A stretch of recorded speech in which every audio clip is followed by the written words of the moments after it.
बिस्मिल्लाहिर्रहमानिर्रहीम। अस्सलामु अलैकुम। आप देख रहे हैं यूट्यूब चैनल आम सी बातें।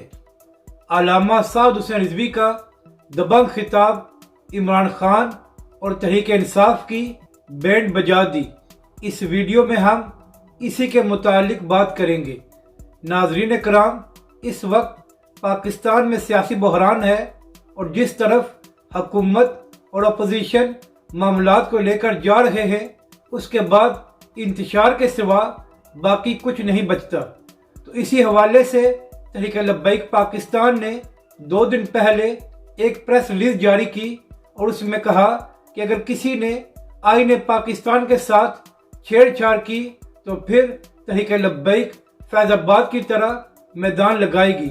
जैसे ही तहरीक लब्बैक की जानिब से ये धमकी दी गई तो उसके बाद तमाम सोशल मीडिया पर यह बात आ गई कि अब तो तहरीक लब्बैक भी मैदान में आने वाली है। और इसके अलावा बड़े बड़े टीवी चैनल ने भी ये कहना शुरू कर दिया कि अब तो तहरीक लब्बैक पाकिस्तान भी अपनी ताकत दिखाने के लिए तैयार बैठी है। यहाँ तक कि जियो न्यूज़ में भी इसके मुतालिक बात की गई, लेकिन फिर सुप्रीम कोर्ट का फैसला आ गया और सुप्रीम कोर्ट ने डिप्टी स्पीकर कासिम सूरी की रूलिंग को कलअदम करार दे दिया।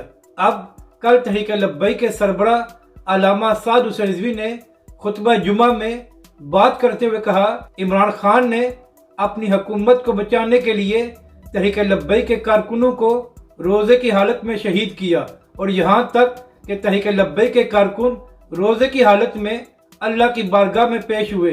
अल्लामा साद हुसैन रिजवी ने कहा कि जिस हुकूमत को बचाने के लिए इमरान खान ने यह सारा जुल्म किया, आज वही हुकूमत उनके हाथ से जा रही है और वो बेबस खड़े तमाशा देख रहे हैं।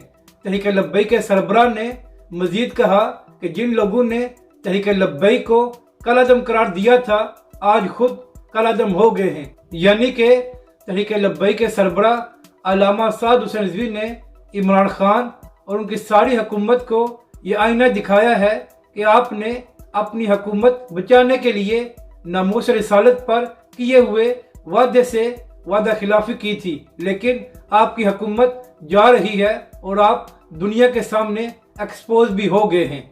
अपनी राय का ज़रूर इजहार करें कि आपको ये वीडियो कैसी लगी और हमारे इस चैनल को भी सब्सक्राइब करें।